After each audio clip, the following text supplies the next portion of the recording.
It began with a sound no one expected to hear in a place filled with laughter, the slow, relentless scraping of paws against the wooden floor. At first, Miss Lydia, the owner of Bright Steps Daycare, thought the German shepherd named Max was just being restless. But when his claws dug furiously into the same patch of floor for the third day in a row, even during nap time, she knew something was wrong. Max wasn't just any dog. He was a retired K-9 officer, adopted by Lydia's son after his police partner died in the line of duty. Since then, Max had grown protective of the children in the daycare, watching them like a quiet guardian. He wasn't known to act out, not until now.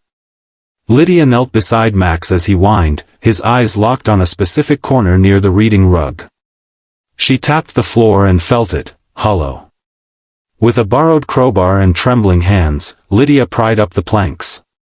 Beneath the layer of old wood was a steel hatch covered in rust and dust, sealed tight for what looked like decades. The children had been ushered out of the room by then, sensing the tension in the air. Lydia stared down at the hatch, heart racing, and wondered how such a thing could go unnoticed in a building she had run for over 20 years. Word spread quickly.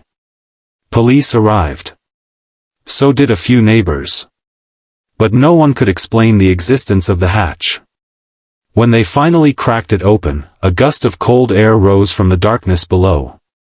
A narrow staircase led down to a room none of them had ever imagined, a space untouched by time.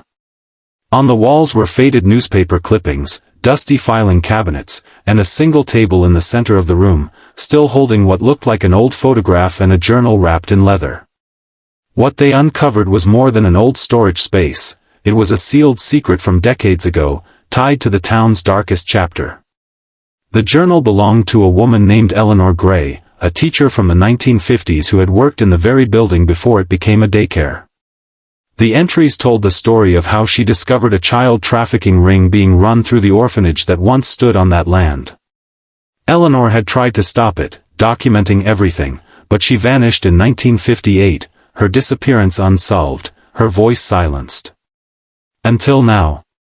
The evidence in the journal, including names, letters, and photos, all pointed to a group of powerful figures, many long gone, but some of their descendants still lived in the town. For years, rumors had circulated about missing children from that era, but no one ever found proof. Max, without knowing it, had given a voice to the voiceless. He had uncovered what generations before him could not. The town reacted with a mix of disbelief and heartbreak. Some wept openly in the town hall when Lydia read excerpts from Eleanor's journal aloud. Others were angry that such a place had remained hidden under a building meant for children. The mayor called for a full investigation, and the daycare was temporarily closed. But the space below was preserved and turned into a local museum corner, the Room of Echoes, dedicated to Eleanor Gray and the children she tried to save. For Lydia, it was personal. She had always wanted her daycare to be a place of safety, love, and healing. Learning that it stood atop buried pain broke her heart. But rather than run from the truth, she decided to honor it. She reopened Bright Steps with a new mission, to care not only for children's futures but to protect their pasts. Max, once again, became a hero. In the weeks that followed, strangers came to leave flowers and letters near the hatch. Survivors, now elderly, came forward with stories they'd buried deep inside.